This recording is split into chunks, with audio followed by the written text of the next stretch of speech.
যে বাইতুল মুকাদ্দাস ফিলিস্তিনের, ইনশাআল্লাহ আমরা আশাবাদী অচিরেই ফিলিস্তিন আমাদের হবে ইনশাআল্লাহ। ইতিমধ্যে আবু বকর সিদ্দিককে খবর দেওয়া হলো, আবু বকর, নবী এই কথা বলে তোমার নবী। কয় তাই নাকি? কয় হ্যাঁ। আতুকাযযিবুনা আলাইহি, তোমরা কি এগুলো মিথ্যা প্রতিপন্ন করছো নবীরে? কয় হ্যাঁ, এগুলো তো মিথ্যা কথাই। কয় নবী কি এটা বলছে? কয় হ্যাঁ। কয় লাউ ক্বালাহু লা সাদাকা, যদি নবী বলে থাকে সত্য কথা বলে। সুবহানাল্লাহ। মিনাল মাসজিদিল হারামি ইলাল মাসজিদিল আকসা, যিনি তার বান্দাকে রাতের বেলা ভ্রমণ করিয়েছেন মসজিদে হারাম থেকে মসজিদে আকসা পর্যন্ত, আল্লাযী বারাকনা হাওলা, যে মসজিদে আকসার চারপাশটাকে আমি বরকতময় বানিয়েছি। কেন? লিনুরিয়াহু মিন আয়াতিনা, যেন আমি আমার নবীরে আমার নিদর্শন দেখাইতে পারি। এই নিদর্শন দেখানোর জন্য মসজিদে হারাম থেকে বাইতুল মুকাদ্দাস পর্যন্ত আল্লাহ রাত্রিকালীন তার নবীকে ভ্রমণ করিয়ে কুদরতি ভাবে দ্রুত পৌঁছার ব্যবস্থা করছে। এগুলো ইসরা আর মেরাজের আবিধানিক অর্থ, পারিভাষিক অর্থ আমরা জানলাম। দ্বিতীয় আলোচনা আমাদের, মেরাজের আগে রাসূল সাল্লাল্লাহু আলাইহি সাল্লামের অবস্থা কি ছিল? সহিহ বুখারীর 3231 নম্বর হাদিস থেকে জানবো আমরা। এই হাদিসের বর্ণনাকারী আম্মাজান আয়েশা সিদ্দিকা রাদিয়াল্লাহু তাআলা আনহা।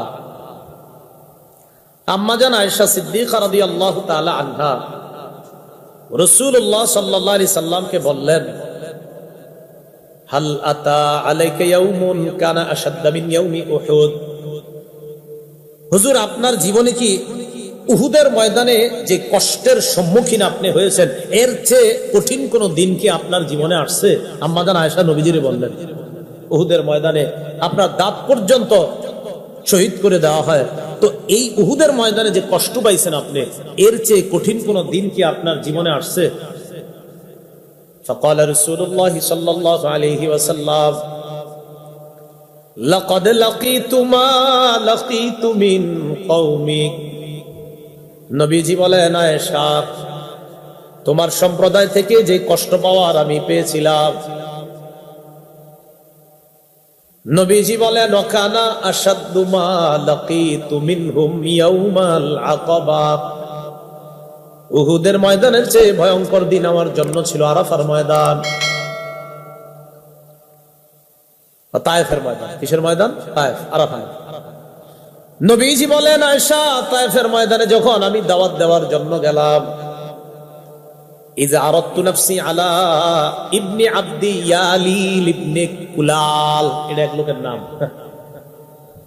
ইবনে আব্দি ইয়ালিল ইবনে কুলাল, এটা একজনের নাম। আমি নিজেকে তার সামনে পেশ করলাম। ফালাম ইউজিবনি ইলা মা আরাদতু, আমি চেয়েছিলাম সে যেন মুসলমান হয়ে যায়, কোনো জবাব দেয় না। উল্টা আমারে রাস্তার মধ্যে ছেড়ে দিয়ে তায়েফের অন্যান্যদেরকে বইলা আমারে পাথর দিয়া মারা শুরু করছে, এমন ভাবে যে পাথর মারতে মারতে আমারে রক্তাক্ত করছে। দাওয়াত তো গ্রহণ করেই নাই। নবীজি বলেন, জানো দাওয়াত গ্রহণ করে নাই দেখা ওয়া আনা ফানতালাকতু আনা মাহমুমুন আলা ওয়াজহি, আমি পেরেশান হয়ে সেখান থেকে ফিরে আসলাম। ফালাম আস্তাফিক ইল্লা ওয়া আনা বিকরনিস সাআলিব, আমি স্বাভাবিক হতে পারছিলাম না। কর্নুস সাআলিব নামে একটা জায়গা আছে, আমি সেখানে আসলাম। ফারাফাতু রাসি, মাথাটা উপরে উঠাইলাম, উঠানোর পর দেখি ফাইদা আনা বিসাহাবা। রাসূলুল্লাহ সাল্লাল্লাহু আলাইহি সাল্লাম বলেন, আমি মাথা উঠাইলাম, উঠায়া দেখলাম এক খণ্ড মেঘ, কদ আযাল্লাতনি, ওই মেঘ আমারে ছায়া দিতেছে। ফানাযারতু ফাইদা ফিহা জিবরিল, মেঘের মধ্যে ভালো করে তাকায়া দেখলাম জিবরিল আমিনকে দেখা যায়। আরে জিবরিলকে দেখা যায়। জিবরিল আমারে দেখা কয়, ইন্নাল্লাহা ক্বাদ সামিআ কাওলা কওমিকা লাকা ওয়া রাদ্দু আলাইকা, আপনি যে তাদেরকে দাওয়াত দিবেন, যা যা বলছেন, আর তারা যে আপনার সাথে খারাপ আচরণ করছে, তারা যে আপনার কথার জবাব খুব খারাপ ভাবে দিয়েছে, কেউ কেউ আপনার সাথে কথাও বলে নাই, কেউ কেউ জবাবও দেয় নাই, মুখ ফিরাইয়া নিছে, আল্লাহ পুরা বিষয়টা লক্ষ্য করছে, আল্লাহ সব শুনছে। জিবরিল বলতেছে, ওয়াকাদ বাআসা ইলাইকা মালাকাল জিবাল লিতা'মুরাহু বিমা শি'তা ফীহিম, আপনার কাছে পাহাড়ের ফেরেশতা পাঠায়া দিছে, আপনি এই ফেরেশতাকে যা মন চায় তাদের ব্যাপারে আপনি আদেশ করতে পারেন। কাদের ব্যাপারে? যারা আপনার দাওয়াত গ্রহণ করেনি, উল্টো আপনার সাথে খারাপ আচরণ করছে, আপনি যা বলবেন পাহাড়ের ফেরেশতা তা শুনবে। এটা নবীজির জিবরিল বললেন। ফানাদানি মালাকুল জিবাল ফাসাল্লামা আলাইয়া, পাহাড়ের ফেরেশতা আমাকে ডাক দিয়ে আমারে সালাম দিস। সালাম দেওয়ার পর কয় সুম্মা ক্বালা ইয়া মুহাম্মদ যালিকা ফীমা শি'তা, পাহাড়ের ফেরেশতা সালাম দিয়ে বললেন, ও মুহাম্মদ সাল্লাল্লাহু আলাইহি ওয়াসাল্লাম, তাদের ব্যাপারে আপনি যেই সিদ্ধান্ত দিবেন আমি সেই সিদ্ধান্ত গ্রহণ করতে রাজি। ইন শি'তা মুতবিকা আলাইহিমুল আখবাশাইন, আপনি যদি চান এই দুই পাহাড় চাপা দিয়ে তাদেরকে ধ্বংস করে দেই, আমি আপনার হুকুম পালন করব।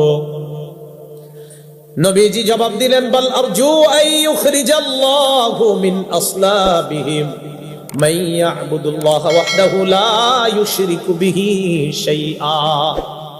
নবী বললেন, না না, আমার আশা তারা আমার দাওয়াত গ্রহণ করে নাই, আল্লাহ তাদের ঔরস থেকে এমন সন্তান আসবে তারা গ্রহণ করে নাই, তো কি হয়েছে? তাদের সন্তানরা এক আল্লাহকে এক বলে স্বীকার করবে, এক আল্লাহর তাওহীদ স্বীকার করে শিরিক মুক্ত আল্লাহর ইবাদত করবে, আমার দাওয়াত তারা গ্রহণ করে মুসলমান হবে। তাদেরকে ধ্বংস করো না। পৃথিবীর কোন শাসক পারবে এইভাবে? বলেন, কোন নেতা এইভাবে মাফ করে দিতে পারে? রক্তাক্ত করলো, জুলুম করলো, নির্যাতন করলো, ফেরেশতা কয় শেষ করে দিই, কয় না, এরা গ্রহণ করে না, এদের সন্তান আমার দাওয়াত গ্রহণ করবে। রাসূল সাল্লাল্লাহু আলাইহি সাল্লাম খুব কষ্ট পাইছে। আঙ্গুরের বাগানে গেছে, কাফেরের আঙ্গুরের বাগানে গিয়া আল্লাহর কাছে বলতেছে, আল্লাহ ইলামান তাকিলুনি, আপনি আমারে কার কাছে ছেড়ে দিলেন? আল্লাহর বলতেছে, আল্লাহ আমি মনে হয় দুর্বল, তাই তারা আমার কথা গ্রহণ করে না। এই কথাগুলা যখন রাসূলুল্লাহ সাল্লাল্লাহু আলাইহি সাল্লাম বললেন, আল্লাহ কথার মাধ্যমে জবাব না দিয়া কর্মের মাধ্যমে আল্লাহ জবাব দিয়ে দিলেন, জিবরিল যাও, কথার জবাব হবে না, কর্ম দিয়ে জবাব হবে, হাবিবকে দুনিয়া থেকে আসমানে নিয়ে আসো। এই হলো রাসূলের মেরাজে যাওয়ার প্রেক্ষাপট তৈরি হয়ে গেল। রাসূল মক্কা থেকে মদিনায় হিজরত করার 1 বছর বা 1.5 বছর আগে মেরাজ হয়েছে, এটা মনে রাখবেন। বাস, প্রসিদ্ধ এবং বিশুদ্ধ বর্ণনা অনুযায়ী হিজরতের 1 বছর বা 1.5 বছর আগে, অর্থাৎ মক্কা থেকে মদিনায় যাওয়ার 1 বছর বা, এই বিষয়গুলো লিখে রাখবেন, নোট করে রাখবেন, যে মক্কা থেকে মদিনায় হিজরত করবে যখন নবী, 1 বছর বা 1.5 বছর আগে রাসূলের মেরাজ হয়েছে, এটা বিশুদ্ধ বর্ণনা। রাসূল সাল্লাল্লাহু আলাইহি সাল্লামকে যখন জিবরিল নিয়ে যাবে, নবীজি সাল্লাল্লাহু আলাইহি সাল্লাম মক্কায় রাতের বেলা ঘরের মধ্যে ঘুমাইতেছে। সুবহানাল্লাহ। সহিহ বুখারীর বর্ণনা 349 নম্বর হাদিস, এত বড় হাদিস, অনেক বড় হাদিস বুখারীর।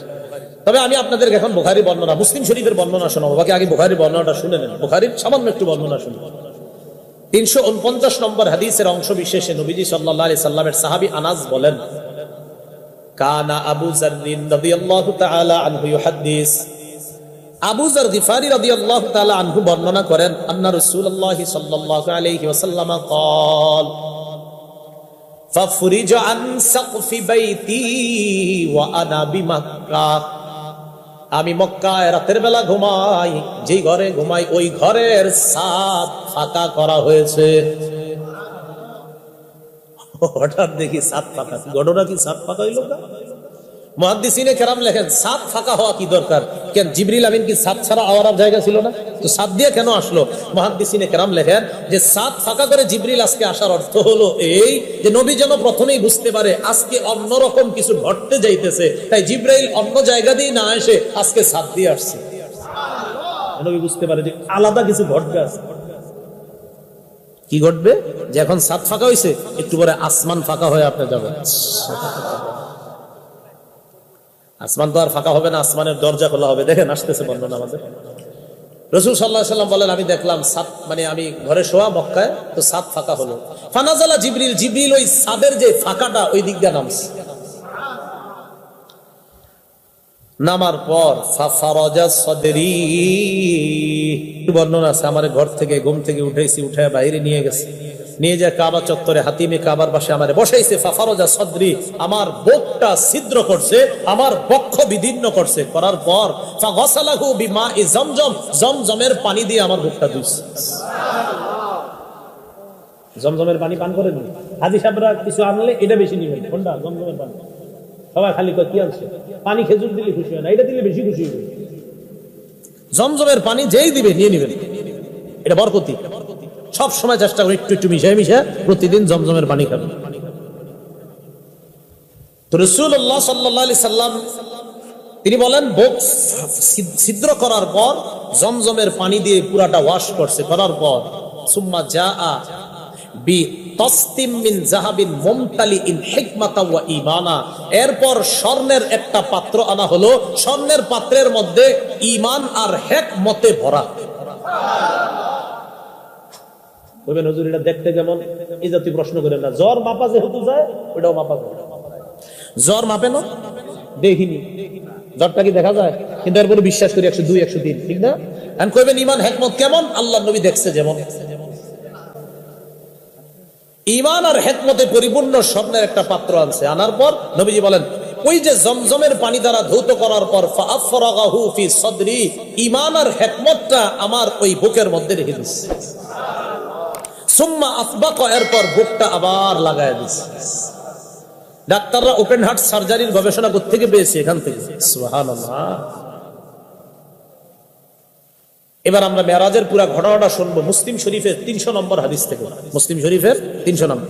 এই 300 নম্বরটা আপনাদের পকেটের মোবাইলের সিরিয়াল অনুযায়ী, আর আমগো মাদ্রাসার পাঠ্যপুস্তক অনুসারে 162 নম্বর হাদিস মুসলিম শরীফের। বড় টেনশন, আপনাদের কোটার নাম্বারও কম লাগে না, মিলায় আবার। এই মুসলিম শরীফের 300 নম্বর হাদিস আর আমাদের মাদ্রাসার পাঠ্যপুস্তক অনুসারে 162। তবে মনে রাখবেন পুরো হাদিসটার মাঝে মাঝে আমরা অন্য জায়গা থেকেও কিছু হাদিস শুনবো, বাকি 300 নম্বর হাদিসটা হলো আমাদের মূল লম্বা হাদিস। রাসূলুল্লাহ সাল্লাল্লাহু আলাইহি সাল্লাম বলেন, তাহলে মনে রাখবেন, সাত ফাঁকা হলো, জিবরিল আমিন আসলেন, বুক বিদীর্ণ করলেন, জমজম কূপ করে পানি দ্বারা ধৌত করলেন, ঈমান আর হিকমত ভিতরে রাখলেন, বুকটা এবার আবার আগের মতো করলেন। এই হলো নবীজির অবস্থা। এবার নবীজি সাল্লাল্লাহু আলাইহি সাল্লাম বলেন, উতীতু বিল বুরাক, আমার কাছে একটা বুরাক নামে প্রাণী নিয়ে আসা হলো। কি নাম? ওয়া হুয়া দাব্বাতুন আবিয়াদ। বুরাকটার দিকে তাকায় দেখি এটা সাদা একটা প্রাণী,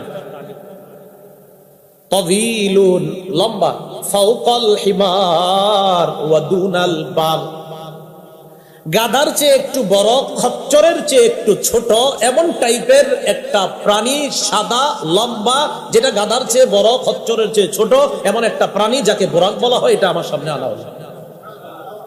আলেম ছাড়া অন্যরা বলেন, প্রাণীটা কার চেয়ে বড়? গাধা। কার চেয়ে ছোট? দেখতে সাদা। বুরাক কোত্থেকে আসছে?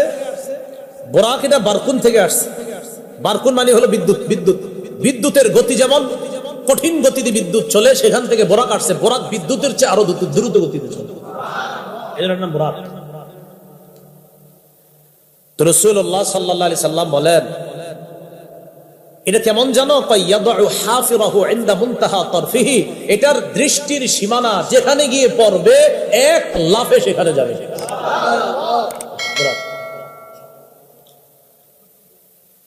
এই ব্যাপারে তিরমিজি শরীফের একটা হাদিস শুনি। মুসলিম শরীফের হাদিস কিন্তু শেষ হয়নি, আমরা আবার আসতেছি। 300 নম্বর হাদিসের একটু অংশ জানলাম, আবার আসতেছি। তিরমিজি শরীফের 3131 মানে 3131 নম্বর হাদিসের বর্ণনা। আনাস রাদিয়াল্লাহু তাআলা আনহুর বর্ণনা, তিনি বলেন, আন্না রাসূলুল্লাহ সাল্লাল্লাহু আলাইহি ওয়াসাল্লাম উতিয়া বিল বুরাক, রাসূলুল্লাহ সাল্লাল্লাহু আলাইহি সাল্লামের কাছে বুরাক আনা হলো। এই বুরাক নবীজির সামনে যখন আনা হয় কেমন ছিল? কয় মুল জামান মুসরাজা, জিন পোষ পরিহিত আর লাগাম বাঁধা। জিন পোষ বুঝুন, যেটা বসবে আর কি উপরে, জিন পোষ পরিহিত আর লাগাম বাঁধা, এরকম অবস্থায় আছে। বুরাক নবীর সামনে দাঁড়ায়, ফাসতাসআবা আলাইহি, বুরাকের উপর যে নবী উঠবে, ওঠাটা কষ্টসাধ্য করে ফেলছে, বুরাক স্থির হচ্ছে না। ফাকালা লাহু জিবরিল, জিবরিল বুরাককে বলল, আবি মুহাম্মাদিন তাফআলু হাদা মা রাকিবাকা আহাদুন আকরামু আলাল্লাহি মিনহু। বুরাক, তুমি কি নবীর সাথে এমন করবা? তিনি কিন্তু অন্য কেউ নয়, তার নাম হলো মুহাম্মদ সাল্লাল্লাহু আলাইহি ওয়াসাল্লাম। মনে রাখবা, আল্লাহর সৃষ্টির মাঝে তার চেয়ে সম্মানিত কেউ তোমার পিঠে চড়ে নাই। মা রাকিবাকা আহাদুন, কেউ তোমার পিঠে চড়ে নাই, আকরামু আলাল্লাহি মিনহু, আল্লাহর কাছে অধিক সম্মানিত তার চেয়ে আর কেউ নাই। মনে রাখবা, আল্লাহর কাছে সবচেয়ে সম্মানিত মানুষটি যিনি, তিনি মুহাম্মদ সাল্লাল্লাহু আলাইহি সাল্লাম, তার চেয়ে শ্রেষ্ঠ কেউ তোমার পিঠে চড়ে নাই, এটা তুমি মনে রাখবা। রাসূল কয়, জিবরিল এটা বলার পর ফারফাদ্দা আরাকা, বুরাক তখন মানে রাসূলের এই কথা শুই না বুরাক ঘর্মাক্ত হয়ে গেছে শরীরে, বুরাকের শরীর ঘামায়া গেছে, যে আমি কার সামনে এত লাফালাফি করলাম, শরীর ঘামায়া গেছে। এলো তিরমিজির বর্ণনা। এবার আবার মুসলিম শরীফের বর্ণনায় চলে আসে, বুরাক সামনে নবীজি, ওই যে 300 নম্বর হাদিস। فقال رسول الله صلى الله عليه وسلم ركبته حتى اتيت بيت المقدس, আমি বুরাকে চললাম, চলার পর বাইতুল মুকাদ্দাস পর্যন্ত আসলাম। আলেম ছাড়া অন্যরা জবাব দেন, বাইতুল্লাহ থেকে বাইতুল মুকাদ্দাস পর্যন্ত ভ্রমণকে কি বলা হয়? মাশাআল্লাহ মাশাআল্লাহ, ভালো ছাত্র, ইসরা। নবীজি বলেন, রাকিবতুহু হাত্তা আতাইতু বাইতুল মাকদিস, আমি বুরাকে চললাম, চলার পর বাইতুল মুকাদ্দাসে পৌঁছলাম। ফারাবাতুহু বিল হালকাতিল্লাতি কানা ইয়ারবিতু বিহিল আম্বিয়া, ওই খুঁটিটার মধ্যে আমি আমার বোরাকটাকে বাঁধলাম। সাধারণত নবীগণ ভ্রমণ করার পর এই মসজিদে যখন আসতেন, তখন তারা তাদের বাহনটা যেই খুঁটির মধ্যে বাঁধতেন, আমিও আমার বোরাক ওই খুঁটির মধ্যে বাঁধলাম। নবীরা এই বাইতুল মুকাদ্দাসে আসতেন, তো তারা একটা খুঁটির মধ্যে তাদের বাহনটা বাঁধতেন। নবীজি বলেন, আমিও বোরাকটাকে ঠিক ওই খুঁটির সাথে বাঁধলাম, যেই খুঁটিতে অন্যান্য নবীগণ তাদের বাহন বাঁধত। তো বাঁধার পর ফাদাখালতুল মাসজিদা, মসজিদে প্রবেশ করলাম। ফাসাল্লাইতু ফীহি রাকাতাইন, 2 রাকাত সালাত আদায় করলাম। অন্য বর্ণনায় সমস্ত নবীদেরকে সেখানে উপস্থিত করা হয়েছে, আর আমার নবীর পিছনে সবাই 2 রাকাত সালাতুন নফল সালাত আদায় করছে। সুবহানাল্লাহ। রাসূলুল্লাহ সাল্লাল্লাহু আলাইহি সাল্লাম বলে, নামাজ আদায় করার পর সুম্মা খারাজতু, আমি বাইতুল মুকাদ্দাস থেকে বের হলাম। বের হওয়ার পর ফাজাআনি জিবরিল আলাইহিস সালাতু ওয়াস সালাম বিইনাইম মিন খামরিন ওয়া ইনাইম মিন লাবান, আমি মসজিদ থেকে বের হলাম। বের হওয়ার পর দেখি জিবরিল আমার সামনে 2টা পাত্র আনছে। কয়টা? একটার মধ্যে মদ, আরেকটার মধ্যে দুধ। একটা মদ আরেকটা দুধ।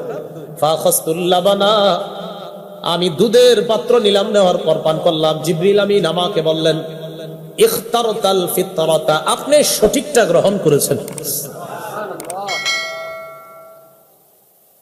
এই বর্ণনায় জানলাম নবীজি সাল্লাল্লাহু আলাইহি সাল্লাম দুধ আর মদের মধ্যে কোনটা গ্রহণ করছেন? দুধ।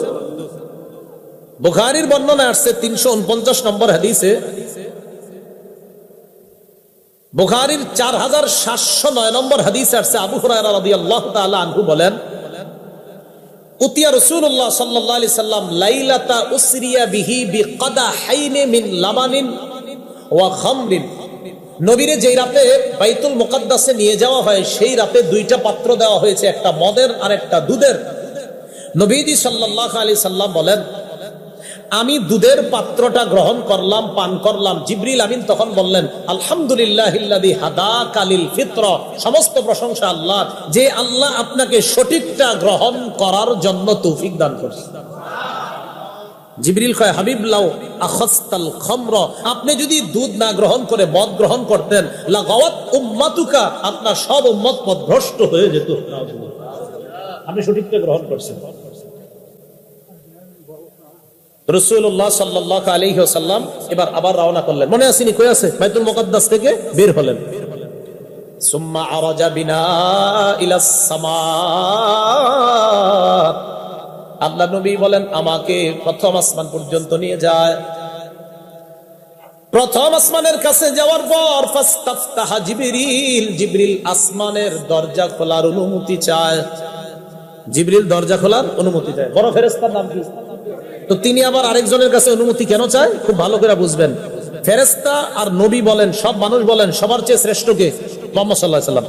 তাহলে সবার চেয়ে শ্রেষ্ঠ ফেরেশতা জিবরিল, আবার তার চেয়ে শ্রেষ্ঠ মুহাম্মদ সাল্লাল্লাহু আলাইহি সাল্লাম। এমন এক নবীরই নিয়ে জিবরিল গেছে, যাওয়ার পর জিবরিল অনুমতি চাইতেছে। এই জায়গাটা মনে রাখেন, গুরুত্বপূর্ণ কথা আছে এখানে, যে জিবরিল বড় ফেরেশতা হওয়ার পরেও অনুমতি চাইতেছে। ফাস্তাফতাহা জিবরিল, জিবরিল আসমান খোলার অনুমতি চাইলেন। ফাকিলা, আসমানের দারোগা পক্ষ থেকে বলা হলো, মান হাজা, কে তুমি? ক্বালা জিবরিল। জিবরিল জবাব দেয়, আমি জিবরিল। প্রথম আসমানের দারোগা ফেরেশতার নাম ইসমাইল, কিনা? তো তিনি বললেন, কে? কয় জিবরিল। তো জিবরিল আমিনকে এবার ওই প্রথম আসমানের যিনি দরজা খুলছে তিনি বলতেছে, ওমান মাআকা, আপনার সাথে কে? ক্বালা মুহাম্মাদুন সাল্লাল্লাহু আলাইহি ওয়াসাল্লাম, আমার সাথে আসমান জমিন এই জগৎ ওই জগৎ যত জগৎ আছে সব জগতে আল্লাহর পরে যিনি শ্রেষ্ঠ তিনি আমার সাথে আছে, মুহাম্মদ সাল্লাল্লাহু আলাইহি ওয়াসাল্লাম। এবার দেখেন কি কয় ফেরেশতা, কদ বুইসা ইলাইহি, আপনারে কি তাকে আনতে বলা হয়েছে? দেখেন কি কয়, আপনাকে কি বলা হয়েছে তাকে আনতে? জিবরিল আমিন জবাব দেয়, বুইসা ইলাইহি, হ্যাঁ তাকে আনার জন্য আমাকে পাঠানো হয়েছে, তাই আমি তাকে নিয়ে এসেছি। ফাফুতিহা লানা, আল্লাহর নবী বলেন আমাদের জন্য প্রথম আসমানের দরজা খুলে দেওয়া হলো। এবার মূল আলোচনা শুনেন এই জায়গা থেকে। জিবরিল সবচেয়ে বড় ফেরেশতা, আমাদের নবী আল্লাহর পরে সবচেয়ে শ্রেষ্ঠ। এর পরেও দেখেন ভদ্রতা কাকে বলা হয়, যে আমি যত বড় হই না কেন আরেকজনের বাসায় গেলে অনুমতি নিয়ে তার বাসায় প্রবেশ করা, এটা হলো ভদ্রতা। এখান থেকে যে জিবরিল আমিন সবচেয়ে বড় ফেরেশতা, এরপরও ভদ্রতা, অনুমতি চাচ্ছে আমি ঢুকবো। রাসূল সবচেয়ে শ্রেষ্ঠ, তার জন্য অনুমতি চাওয়া হচ্ছে। এটা আমাদেরকে আদব শিক্ষা দিচ্ছে। শোনো, তোমরা কোথাও গেলে এটা ভদ্রতা মনে রাখবা, তুমি যত বড় হও আরেকজনের বাসায় গেলা, আর তুমি বড় হতে পারো, কিন্তু ভদ্রতা হলো অনুমতি চাওয়া। ঠিক আছে না কথা? এটা অনুমতি চাওয়া। রাসূলুল্লাহ সাল্লাল্লাহু আলাইহি সাল্লাম বলেন, প্রথম আসমানে গেলাম, ফাইদা আনা বি আদম, গিয়ে দেখি আব্বা আদম নবী। ফারহাবা বি ওয়া দাআলি বিখাইর, আদম নবী আমারে স্বাগত জানাইছে, মারহাবান বলে আমারে স্বাগত জানাইছে। আমার ছেলে আসছে, সুবহানাল্লাহ। ওয়া দাআলি বিখাইরিন, আমার জন্য কল্যাণের দোয়া করছে। কিসের দোয়া? কল্যাণের দোয়া করছে। এলে মুসলিম শরীফের 300 নম্বর হাদিস শুনতেছি। এই জায়গা থেকে আবার বুখারীর 349 নম্বর হাদিসের একটু অংশ শুনে আসি। আমি বললাম জিবরিলকে, মান হাদা, জিবরিল এটাকে? জিবরিল আমিন জবাব দেয়, হাদা আদম, ইনি হলেন আদম। ওয়া হাদিহিল আসবিদাতু আন ইয়ামিনিহি ওয়া আন শিমালিহি নাসামু বানি,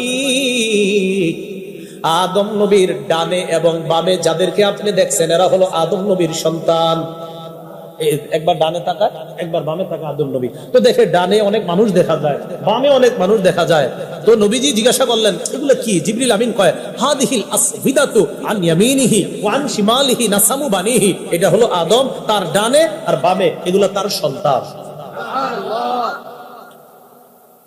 তো এবার জিবরিল আমিন নবীজিকে বলে, ফা আহলুল ইয়ামিনি মিনহুম আহলুল জান্নাহ, আদম নবীর ডান পাশে যারা তারা হলো জান্নাতি। ওয়াল আসবিদাতুল্লাতি আন শিমালিহি আহলুন নার, আদম নবীর বাম পাশে যাদেরকে দেখতেছেন এরা হলো জাহান্নামী। ফাইদা নাযারা, আদম নবী যখন ডান পাশে তাকায়, দাহিকা, হাসে, সুবহানাল্লাহ। ওয়া ইযা নাযারা কিবালা শিমালিহি বাকা, আদম নবী যখন বাম পাশে তাকায় কান্না করে। ডান পাশে তাকাইলে হাসে, আমার এই সন্তানগুলা জান্নাতি, বাম পাশে তাকাইলে কান্না করে, আরে এগুলা জাহান্নামী। আল্লাহ আমাদেরকে আব্বা জানের ডান পাশে যারা আছে তাদের অন্তর্ভুক্ত বানায় দিন। আল্লাহ আমাদের সকলকে আপনি জান্নাতি বানায় দিন। রাসূলুল্লাহ সাল্লাল্লাহু আলাইহি সাল্লাম বলেন, আদম আলাইহিস সালাতু ওয়াস সালামের সাথে সাক্ষাৎ করলাম, আবার রওনা করলাম উপরে, প্রথম আসমান শেষ, এবার দ্বিতীয় আসমানে রওনা করলাম। সুম্মা আরাজা বিনা ইলাস সামাইস সানিয়া ফাস্তাফতাহা জিবরিল আলাইহিস সালাতু ওয়াস সালাম, দ্বিতীয় আসমানের কাছে গেলাম, জিবরিল আমিন দ্বিতীয় আসমানের ফেরেশতার কাছে অনুমতি চায়। ফাকিলা মান হাদা, জিজ্ঞাসা করা হলো কে? জিবরিল আমিন জবাব দেয়, আমি জিবরিল। কিলা ওয়া মান মাআকা, প্রশ্ন করা হয় আপনার সাথে কে? জিবরিল আমিন জবাব দেয়, মুহাম্মাদুন সাল্লাল্লাহু আলাইহি ওয়াসাল্লাম, আমার সাথে মুহাম্মদ সাল্লাল্লাহু আলাইহি ওয়াসাল্লাম। প্রশ্ন করা হয়, ওয়া কদ বুইসা ইলাইহি, তাকে আনার জন্য কি আপনাকে পাঠানো হয়েছে? জিবরিল আমিন জবাব দেয়, বুইসা ইলাইহি, হ্যাঁ পাঠানো হয়েছে। ফাফুতিহা লানা, দ্বিতীয় আসমানের দরজাটা খুলে দেওয়া হয়। আমি দ্বিতীয় আসমানে গেলাম, যাওয়ার পর ফাইদা আনা বিইবনাইল খালা, আমি এমন দুইজনের সাথে সাক্ষাৎ করলাম, এমন দুইজনকে দেখলাম যে দুইজন সম্পর্কে খালাতো ভাই। সম্পর্কে খালাতো ভাই। একজন হলেন ঈসা ইবনে মারইয়াম, একজন হলেন মারইয়ামের সন্তান ঈসা, আরেকজন হলেন ইয়াহইয়া ইবনে জাকারিয়া, জাকারিয়া নবীর সন্তান ইয়াহইয়া। আমি দ্বিতীয় আসমানে খালাতো ভাই সম্পর্কে দুই ভাইয়ের সাথে সাক্ষাৎ হলো, একজন হলেন ঈসা আর একজন ইয়াহইয়া। এই দুই নবীর সাথে দ্বিতীয় আসমানে আমার দেখা হয়ে গেছে। ফারহাবা ওয়া দাআওয়ালি বিখাইর, দুই নবী আমারে স্বাগত জানাইছে, মারহাবা বলছে, আমার জন্য এই দুই নবী কল্যাণের দোয়া করছে। নবীজি বলেন সুম্মা আরাজা বিনা ইলাস সামাইস সালিসা, 3 নাম্বার আসমানে গেলাম। ফাস্তাফতাহা জিবরিল, 3 নাম্বার আসমানে ঢোকার অনুমতি চাইলেন। ফাকিলা মান হাদা, প্রশ্ন করা হয় কে? জিবরিল আমিন জবাব দেয় আমি জিবরিল। ওয়া মান মাআকা, আপনার সাথে কে? জিবরিল আমিন জবাব দেয় মুহাম্মাদুন সাল্লাল্লাহু আলাইহি ওয়াসাল্লাম, আমার সাথে মুহাম্মদ সাল্লাল্লাহু আলাইহি ওয়াসাল্লাম। একই প্রশ্ন করা হয় কদ বুইসা ইলাইহি, তাকে আনার জন্য কি আপনাকে পাঠানো হয়েছে? জিবরিল আমিন জবাব দেয় বুইসা ইলাইহি, হ্যাঁ তাকে আনার জন্য আমাকে পাঠানো হয়েছে। ফাফুতিহা লানা, তৃতীয় আসমানের দরজা খুলে দেওয়া হয়। 3 নাম্বার আসমানে গেলাম, যাওয়ার পর ফাইদা আনা বিইউসুফ আলাইহিস সালাতু ওয়াস সালাম ফাইদা হুয়া কদ উতিয়া শাতরাল হাসান, হঠাৎ আমার সাক্ষাৎ হয়ে যায় ইউসুফ নবীর সাথে। তাকায় দেখলাম সৃষ্টির অর্ধেক সৌন্দর্য ইউসুফ নবীরে দেওয়া হয়েছে। ইউসুফ নবীরে তাকায় দেখি সৃষ্টির অর্ধেক সৌন্দর্য ইউসুফ নবীরে দেওয়া হয়েছে। আমগো নবী কেমন সুন্দর, এটা না কইলে তো আমার আবার খারাপ লাগবে। আমগো নবীটা একটু কওয়া দরকার। আমাদের নবীজি কেমন সুন্দর, সহিহ বুখারীর হাদিস থেকে জানি। সহিহ বুখারীর বর্ণনা 3552 নম্বর হাদিস। বারা ইবনে আযিব রাদিয়াল্লাহু তাআলা আনহুর বর্ণনা, তাকে জিজ্ঞাসা করা হলো আকানা ওয়াজহু রাসূলুল্লাহ সাল্লাল্লাহু আলাইহি সাল্লাম মিসলা সাইফ, রাসূলুল্লাহ সাল্লাল্লাহু আলাইহি সাল্লামের চেহারা মোবারকটা কি তরবারির মতো সুন্দর ছিল? তখন বারা ইবনে আযিব জবাব দিলেন লা বাল মিসলাল কমার, না না বরং চাঁদের মতো সুন্দর ছিল। সহিহ বুখারীর 3556 নম্বর হাদিসের মধ্যে আসছে বারা ইবনে আযিব রাদিয়াল্লাহু তাআলা আনহু বলেন, কাব ইবনে মালিক রাদিয়াল্লাহু তাআলা আনহু বলেন, আমি নবীজির কাছে গেলাম। ফালাম্মা সাল্লামতু আলা রাসূলিল্লাহ সাল্লাল্লাহু আলাইহি সাল্লাম, আমি নবীজির সাথে সাক্ষাৎ করলাম। সাক্ষাৎ করার পর ওয়া হুয়া ইয়াবরুকু ওয়াজহুহু মিনাস সুরুর, তাকায় দেখলাম নবীজির চেহারা মোবারকটা আনন্দে ঝলঝল করতেছে। ওয়াইদা কানা রাসূলুল্লাহ সাল্লাল্লাহু আলাইহি সাল্লাম ইদা সুররা, নবীজি যখন আনন্দিত হইতো চেহারাটার দিকে তাকাইলে মনে হতো কান্নাহু কিতাতু কমার, যেন চাঁদের টুকরাটা হাসতেছে। নবীজির সৌন্দর্যতার অবস্থা। আনাস ইবনে মালিক কি বলেন? সহিহ বুখারীর 3547 নম্বর হাদিসে আনাস রাদিয়াল্লাহু তাআলা আনহু বলেন, কানা রাবাতাম মিনাল কওম, তিনি মানুষের মাঝে মাঝারি গড়নের ছিলেন। লাইসা বিত তাবিল, বেশি লম্বা ছিলেন না, ওয়ালা বিল কসির, বেশি খাটো ছিলেন না। কয় কেমন? কয় সুদর্শন। একজন মানুষ পৃথিবীতে সবচেয়ে সুন্দর হইলে যেমন আল্লাহ তারে বানাইছে তেমন। কালারটা কেমন? আযহারুল লাউন লাইসা বিআবিয়াদা আমহাকা ওয়ালা বিআদামা, ধবধবে সাদাও না আবার টমাট বর্ণের না, মাটির কালার না। আচ্ছা তাহলে কেমন? মাটির কালারও না, ধবধবে সাদাও না, লাল লাল ভাব গোলাপি রঙের। লাল লাল ভাব গোলাপি রঙের। লাইসা বিজাদিন কাতিতিন, চুলগুলা একেবারে কোকড়ানো না, ওয়ালা সাবতিন রাজিলিন, আবার একবারে লম্বা সরু, একদম সোজা লম্বা না। তাহলে কেমন? দেখলেই মনে হতো চুলগুলা যেন বাতাসে ঢেউ খেলতেছে। ইদানিং মানুষ ফ্যাশন খুঁজে, আরে আমগো নবীর সৌন্দর্য খুঁজেন মিয়া, খুঁজলে দেখবেন এমন সৌন্দর্য আপনি দুনিয়াতে খুঁজেই পাবেন না। ওই অমুকরে তমুকরে খুঁজা প্যান্ট পরে ছিড়া, এই করে কি করে না করে, কি আমগো নবীর চেয়ে সুন্দর হবে? জিন্দেগিতেও না। আর মা বোন যারা বয়ান শুনতেছেন, আপনারা আম্মা জান আয়েশা সিদ্দিকার সৌন্দর্যতা পড়বেন, তাহলে দুনিয়ার অন্য নারীদেরকে আর আপনারা আইডল মানতে হবে না। রাসূলুল্লাহ সাল্লাল্লাহু আলাইহি সাল্লাম এমন ছিলেন, চুলগুলা কোকড়ানো না, লম্বাও না। এরপরে বলতেছে নবীজি যখন ইন্তেকাল করলেন, লাইসা ফি রাসিহি ওয়ালা লিহিয়াতিহি, চুলার দাড়ির মধ্যে 20 শাআরাতান বাইদা, সাদা 20টা চুলও খুঁজে পাওয়া যায় না। তো নবীজি ইউসুফ নবীর সামনে 3 নাম্বার আসমানে ইউসুফ নবীর অর্ধেক সৌন্দর্য দেওয়া হয়েছে, আমাদের নবীকে সবচেয়ে সৌন্দর্য বানানো হয়েছে। রাসূলুল্লাহ সাল্লাল্লাহু আলাইহি সাল্লাম বলেন, ইউসুফ নবীর সামনে যখন আমি বসা, তারাহাবা অভিবাদন জানাইছি, মারহাবা বলছি, ওয়া দাআলি বিখাইর আমার জন্য কল্যাণের দোয়া করছে।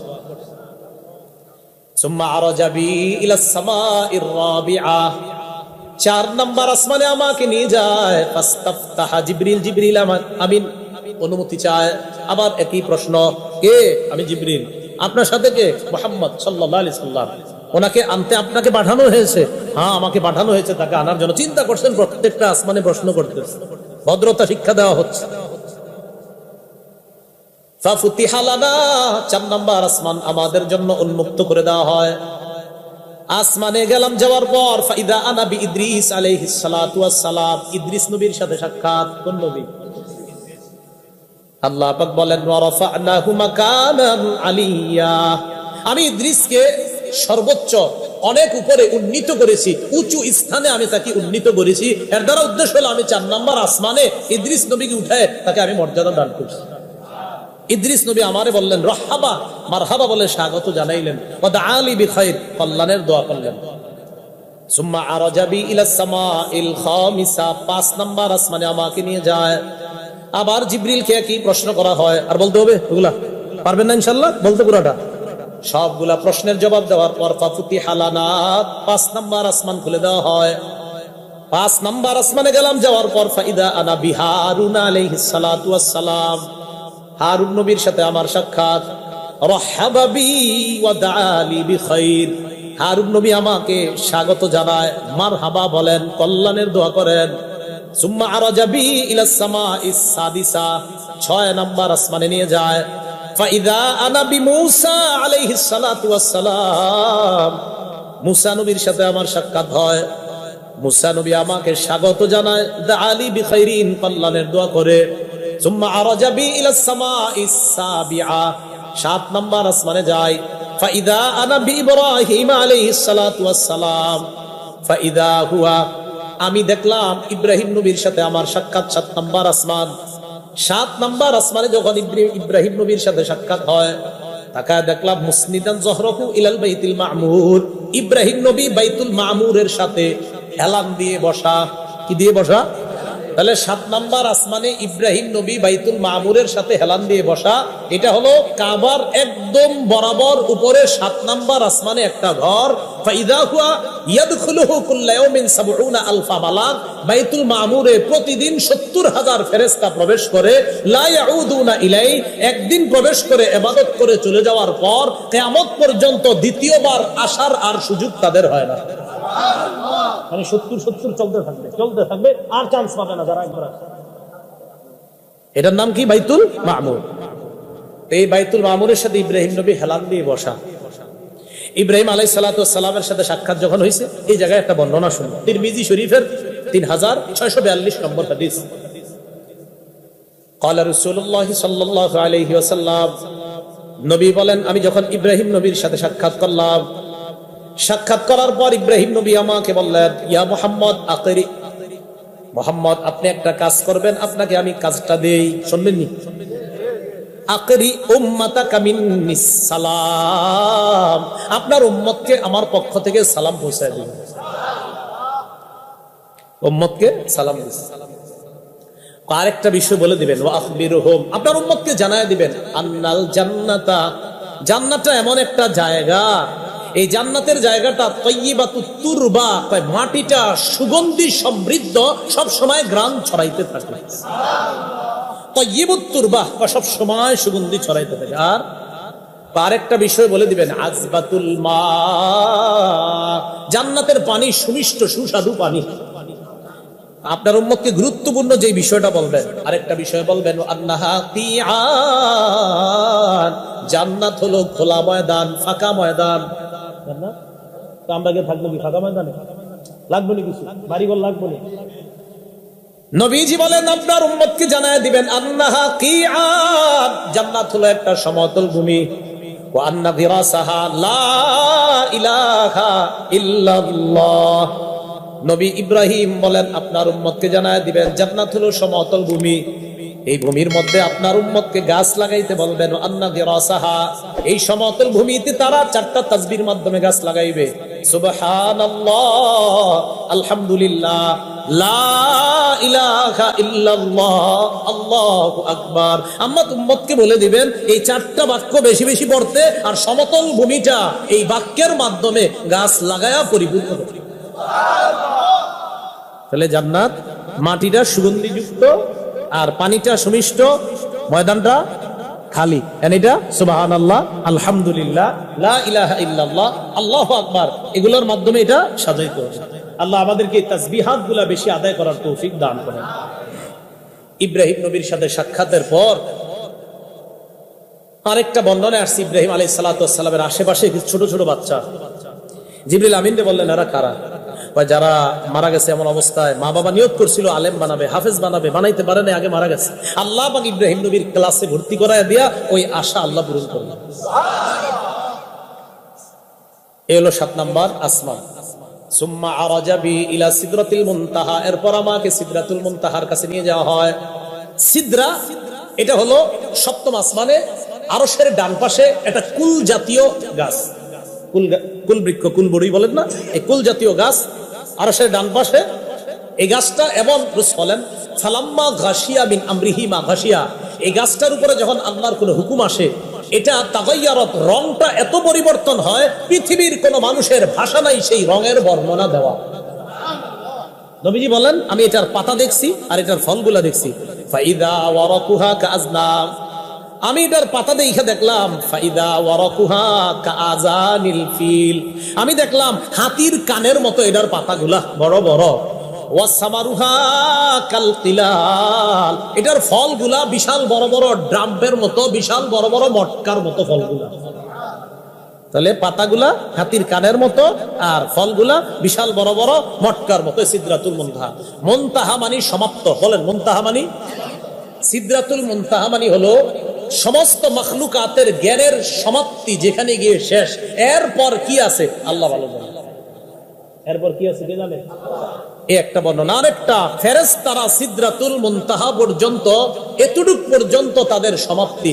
এরপর কি ফেরেশতাদের আর জানা দরকার নাই।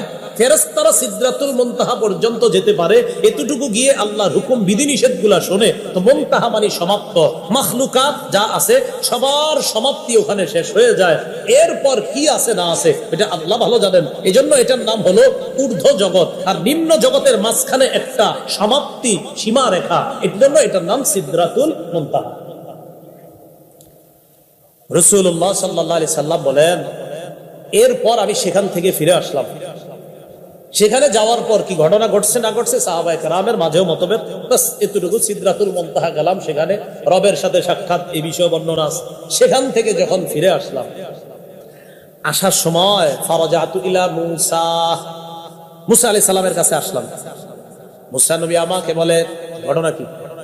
কি দিছে আপনাদের? কিছু দিছেনি? রাসূলুল্লাহ সাল্লাল্লাহু আলাইহি সাল্লাম বলেন, সিদরাতুল মুনতাহা যখন গেছি, আওহা ইলাইয়া মা আওহা, আল্লাহ আমার প্রতি ওহী যা নাজিল করার তা নাজিল করলেন।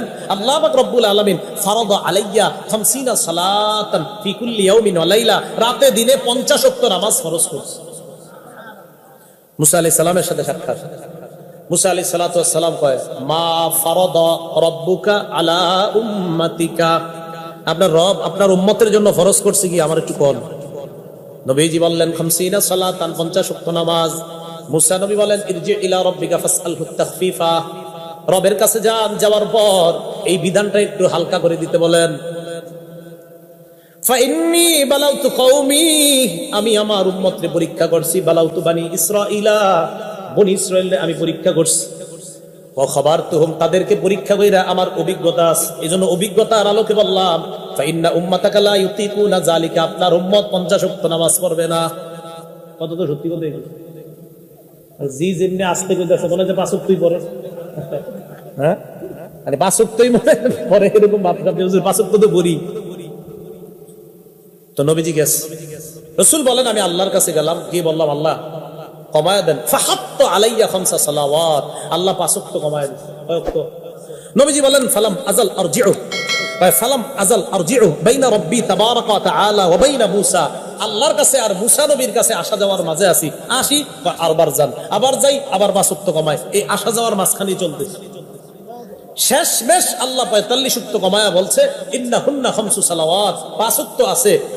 এই 5 ওয়াক্ত থাকার পর হাবিবকে বললেন, হাবিব লিকুল্লি সালাতিন আশারা, এক ওয়াক্তের জন্য 10 নেকি, ফাহিয়া খামসুনা সালাতান, 5 ওয়াক্ত তো 10 নেকি হলে 5 10 50, আগে 50 ওয়াক্ত পড়লে দিতাম 50 নেকি, এখন 5 ওয়াক্ত পড়লেই 50 ওয়াক্তের নেকি।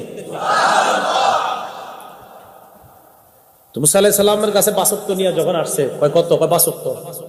আপনি আবার যান, কমায় আনেন। তো নবীজি বলে ফাস্তাহইয়াতু মির রাব্বি, আমার লজ্জা লাগতেছে আর যাইতেছে। এটা নবীজি বলছে আবার লজ্জা লাগতেছে। তো এটা নিয়ে 5 ওয়াক্ত নিয়ে রাসূল সাল্লাল্লাহু আলাইহি সাল্লাম চলে আসলেন। এইগুলো তৃতীয় আলোচনা। চতুর্থ আলোচনা, মেরাজ থেকে আসার পর পরের দিন রাসূল সাল্লাল্লাহু আলাইহি সাল্লাম কাবা চত্বরে বসা একা একা। তাফসীর ইবনে কাসীরের মধ্যে আছে রাসূল সাল্লাল্লাহু আলাইহি সাল্লাম কাবা চত্বরে বসা, হুয়া জালিসুন ওয়াজিমুন, ওয়াজিমুন মানে একা একা চুপচাপ বসা। আবু জাহেল আসছে, আয়েশা কয় হালমিন খবরিন, কি ব্যাপার মুহাম্মদ, কোন সংবাদ সংবাদ আসেনি? নবীজি কয় গুরুত্বপূর্ণ সংবাদ আছে। কয় কি কি সংবাদ? কাকা গত রাতে তো এরকম আমারে এখান থেকে বাইতুল মুকাদ্দাস, সেখান থেকে রাতের মধ্যে সামান্য অংশে আল্লাহ পুরা 7 আসমান সিদরাতুল মুনতাহা সব ঘুরাইয়া জান্নাত জাহান্নাম আমারে দেখায় নিয়ে আসছে। আবু জাহেল কয় পাইয়া গেছে। আমারে যেটা বলছো তুমি কি সবাইরে বলতে পারবা? কি কইতাছ দেখেন, আতুখবিরুহুম বিমা আখবারতানি বিহি, আমারে যেটা বলছো সবাইরে ডাইকা আনলে বলতে পারবা? রাসূল সাল্লাল্লাহু আলাইহি সাল্লাম বললেন নাম, হ্যাঁ বলতে পারবো, সমস্যা নেই। আবু জাহেল ডাকলো, হাইয়া মাশারা কুরাইশ, ও কুরাইশরা আসো আসো। ফাজতামাউ মিন আনদিয়াতিহিম, নেতা যা আছে সবাই আসছে। আসার পর নবীজিকে আবু জাহেল বলল, আখবির কওমাকা বিমা আখবারতানি বিহি, আমারে একা একা সকালে যা বলছো এবার সম্প্রদায়কে সব বলো। রাসূল সাল্লাল্লাহু আলাইহি ওয়াসাল্লাম বলা শুরু করলেন। ইতিমধ্যে আবু বকর সিদ্দিককে খবর দেওয়া হলো, আবু বকর নবী এই কথা বলে, তোমার নবী। কয় তাই নাকি? কয় হ্যাঁ। আতুকাযযিবুনা আলাইহি, তোমরা কি এগুলা মিথ্যা প্রতিপন্ন করছো নবীরে? কয় হ্যাঁ, এগুলো তুমি মিথ্যা কথাই। কয় নবী কি এটা বলছে? কয় হ্যাঁ। কয় লাউ ক্বালাহু লা সাদাকা, যদি নবী বলে থাকে সত্য কথা বলে। সুবহানাল্লাহ, কি সুন্দর কথা। লাউ ক্বালাহু লা সাদাকা, তিনি বলে থাকলে সত্য কথা। রাসূলুল্লাহ সাল্লাল্লাহু আলাইহি সাল্লাম যখন নাকি তারা সবাই মিলেমিশে ধরছে, এবার 5 নম্বর আলোচনা। তারা কয়, এটা সহিহ বুখারীতে আছে 3886 নম্বর হাদিস, এই হাদিসের মধ্যে আছে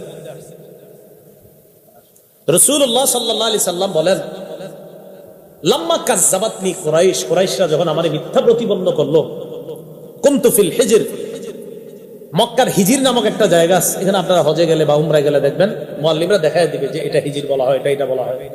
সেখানে আমি দাঁড়াইলাম।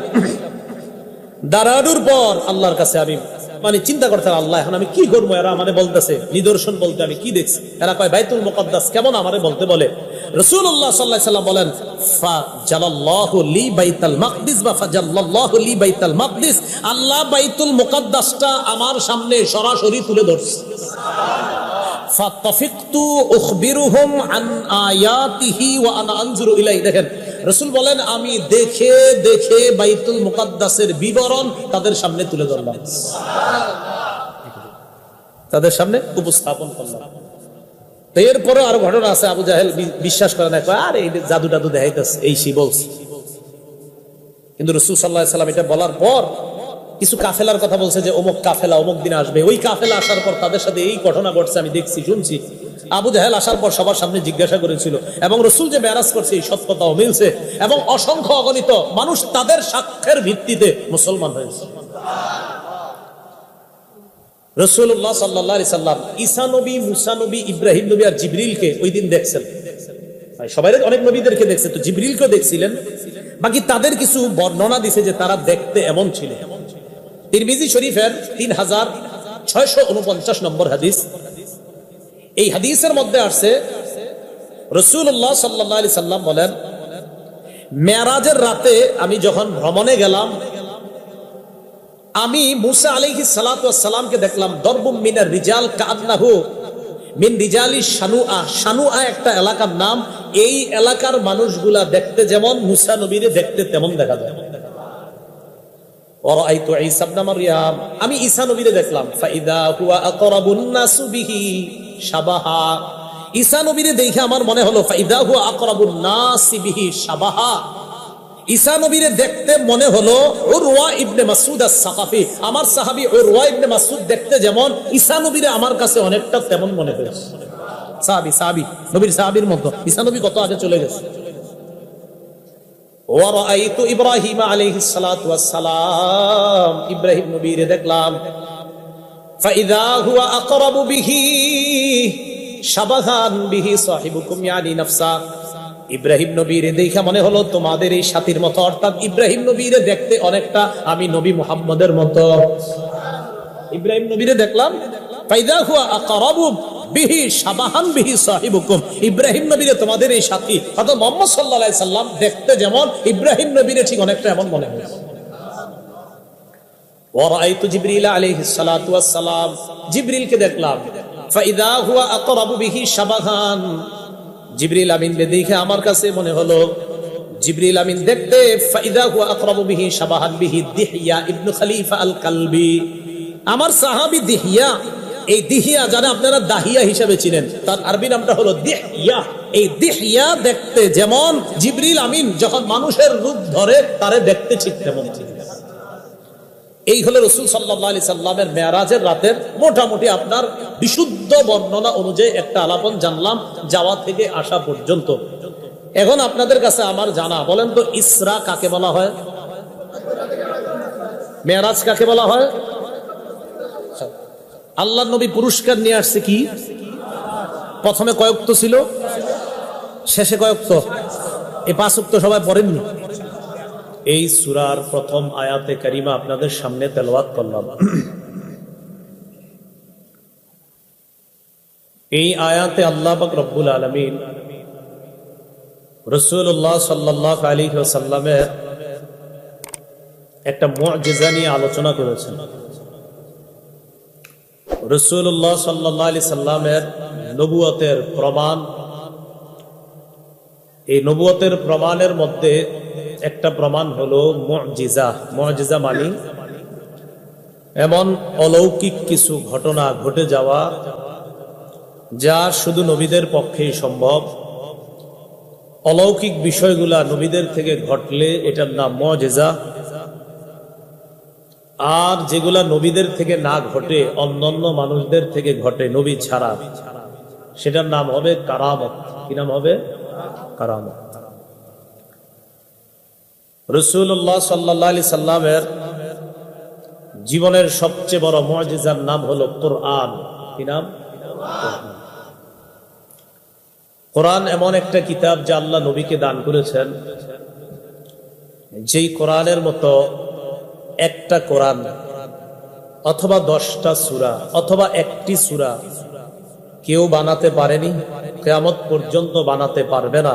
আর এই কোরআনটা নবীকে আল্লাহ দান করেছেন, এটা রাসূলের জীবনের সবচেয়ে বড় মুআজিজা।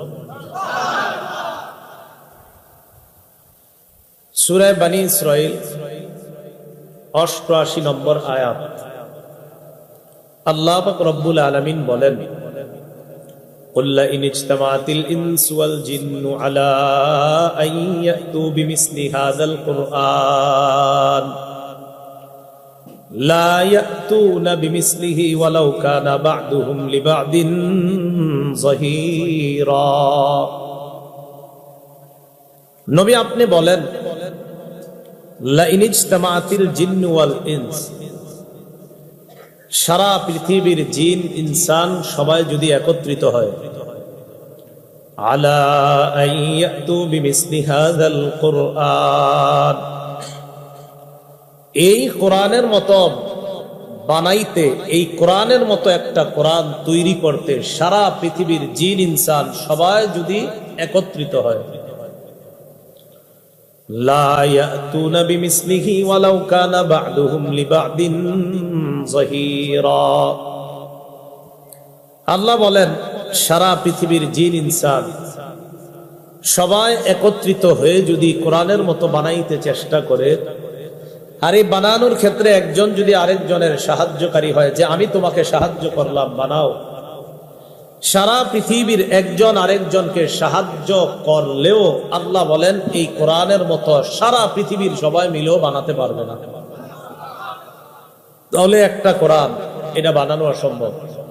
আল্লাহ কয় ঠিক আছে, একটা পারবা না তো 10টা সূরা বানাও। কয়টা সূরা? 10টা সূরা। সূরা হুদ 13 নম্বর 14 নম্বর আয়াতে আল্লাহ বলেন, আম ইয়াকুলুনা ইফতারা قل فأتوا بعشر سور مثله مفتريات وادعوا من استطعتم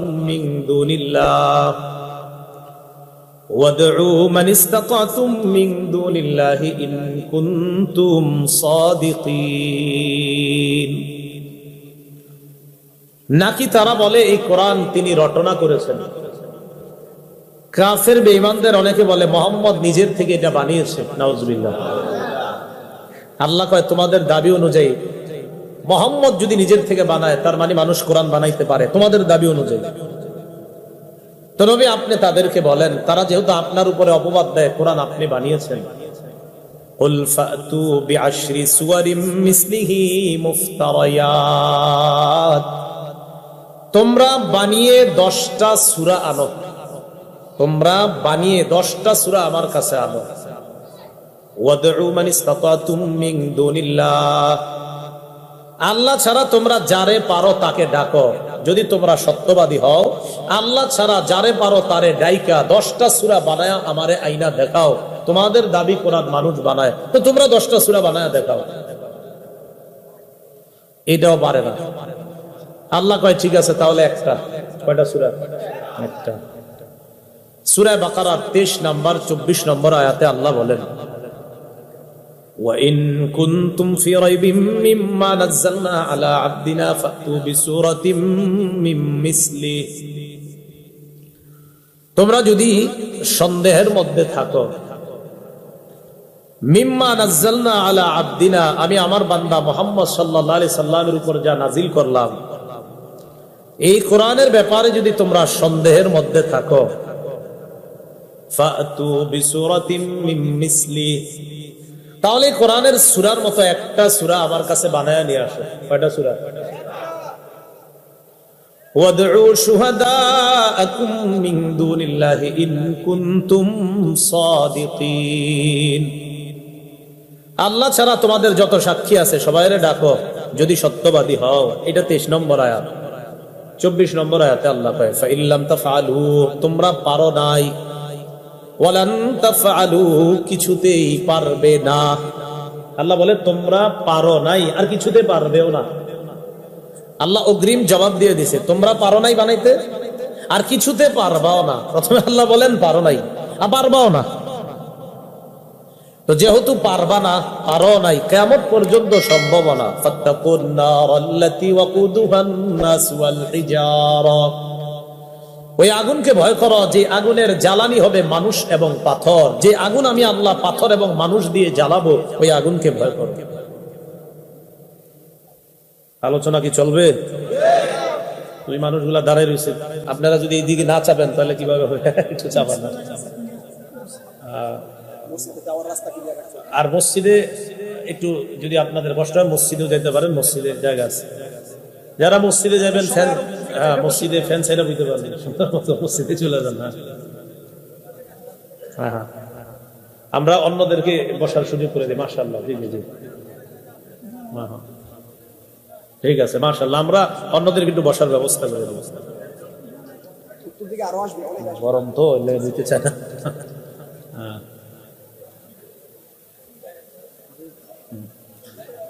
মাহফিলের 2 একজন ভলান্টিয়ার ভাই, আপনারা একটু সুন্দর করে সবাইকে বসার ব্যবস্থা করে দেন। বিসমিল্লাহ।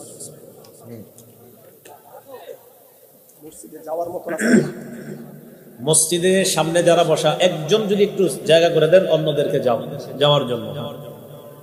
ঠিক আছে,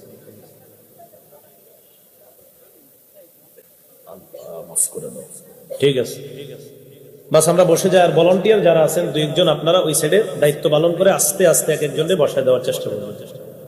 আল্লাহ আমাদের সকলকে ধৈর্যের সাথে কথাগুলো শোনার তৌফিক দান করুন। হ্যাঁ হ্যাঁ, বলে দেন, বলে দেন, এই পাশে দিয়ে দেন। তো রাসূলুল্লাহ সাল্লাল্লাহু আলাইহি সাল্লামের জীবনের অন্যতম একটা মুজিজা হলো আল কোরআন। পুরা কোরআন বানানোর চ্যালেঞ্জ করছে আল্লাহ, পারে নাই। 10টা সূরা পারে নাই, একটা সূরা পারে নাই। এটা রাসূলের জীবনের শ্রেষ্ঠ একটা মুজিজা, যে নবীজিকে আল্লাহ এমন একটা কোরআন দিয়েছেন সারা পৃথিবীর সবাই মিলেও এই কোরআন বানাইতে পারেনি, পারবেও না। এটা রাসূলের জীবনের সবচেয়ে বড় মুজিজা। যে আয়াত আপনাদের সামনে তেলাওয়াত করলাম মূলত এই বিষয়ে বলার জন্যই ভূমিকা টানলাম।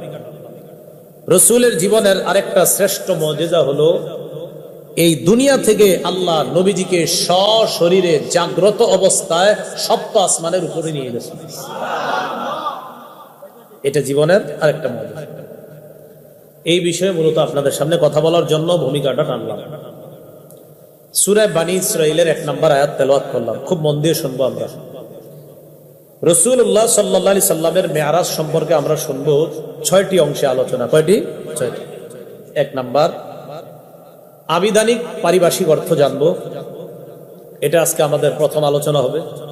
2 নাম্বার জানবো মেরাজের আগে নবীজির অবস্থা কি ছিল। 3 নাম্বার মেরাজের প্রকৃত ঘটনা হাদিস থেকে আমরা জানবো। 4 নাম্বার জানবো মেরাজ থেকে আসার পরের দিন কি ঘটনা ঘটছে। 5 নম্বরে আমরা জানবো রাসূলুল্লাহ সাল্লাল্লাহু আলাইহি সাল্লামকে বেঈমানরা যখন উত্ত্যক্ত করলো তখন রাসূল কি করছেন। 6 নম্বরে জানবো মুসা নবী, ঈসা নবী, ইব্রাহিম নবী আর জিবরাইল দেখতে কেমন, এগুলা হাদিসে যদি থাকে তো আমরা জানবো ইনশাআল্লাহ। প্রথম আমরা যে বিষয়টা জানবো, 2টা আরবি শব্দ আমরা শিখবো আজকে। আমার সাথে বলেন ইসরা, মিরাজ। একটা হলো ইসরা আর একটা হলো মিরাজ।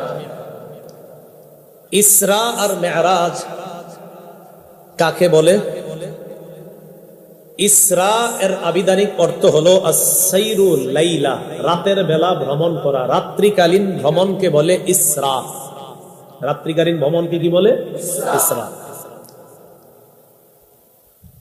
আল ইসরাউ লা ইয়াকুনু ইল্লা বিলাইল, রাত্র ছাড়া ইসরা সম্ভব না। চাটা আপনি পান করেন, আমি চা পান করি না। হ্যাঁ, এটা নষ্ট করেন না, খেয়ে ফেলেন। তো এটা কিন্তু খাবেন, যেও খান, নষ্ট করেন না। ইসরা লা ইয়াকুনু ইল্লা বিল্লাইল, ইসরা রাত ছাড়া সম্ভব না। রাত্রিকালীন ভ্রমণকে বলা হয় ইসরা। পারিভাষিক অর্থ রিহলাতুন আরদিয়াতুন তাম্মাত বিকুদরাতিল্লাহ লিরাসূলিল্লাহি সাল্লাল্লাহু আলাইহি ওয়াসাল্লাম মিনাল মসজিদিল হারাম ইলা বাইতুল মাকদিস। পারিভাষিক অর্থে ইসরা বলা হয় মসজিদে হারাম থেকে বাইতুল মুকাদ্দাস পর্যন্ত আল্লাহর কুদরতে রাসূল সাল্লাল্লাহু আলাইহি সাল্লামের রাত্রিকালীন যে ভ্রমণটা সংগঠিত হয়েছে এটাকে বলা হয় ইসরা। আমি দুটো পর আপনাকে জিজ্ঞাসা করবো, খালি সুবহানাল্লাহ কইব না, মুখস্থ করেন। ইসরার পারিভাষিক অর্থ হলো মসজিদে হারাম থেকে বাইতুল মুকাদ্দাস, যে বাইতুল মুকাদ্দাস ফিলিস্তিনের। ইনশাআল্লাহ আমরা আশাবাদী অচিরেই ফিলিস্তিন আমাদের হবে ইনশাআল্লাহ। এই বাইতুল মুকাদ্দাস পর্যন্ত আল্লাহর কুদরতে রাসূল সাল্লাল্লাহু আলাইহি সাল্লামের যে ভ্রমণটি হয়েছে এটাকে বলা হয় ইসরা। তাহলে আপনারা সংক্ষেপে একটা জবাব দেন তো, ইসরার সীমানাটা কোথা থেকে কদ্দূর? বাইতুল্লাহ থেকে বাইতুল মুকাদ্দাস, এটাকে বলা হয় ইসরা। আর মেরাজ কারে বলা হয়? সংক্ষেপে সহজে বুঝবেন। মেরাজ বলা হয় রিহলাতুন সামাওয়িয়াতুন তাম্মাত বিকুদরাতিল্লাহি আযজা ওয়া জাল মিন বাইতুল মাকদিস ইলা সিদরাতিল মুনতাহা সুম্মা ইলা লিকাইল্লাহি আযজা ওয়া জাল। মেরাজ বলা হয় যেটা আল্লাহর কুদরতে সংগঠিত হয়েছে বাইতুল মুকাদ্দাস থেকে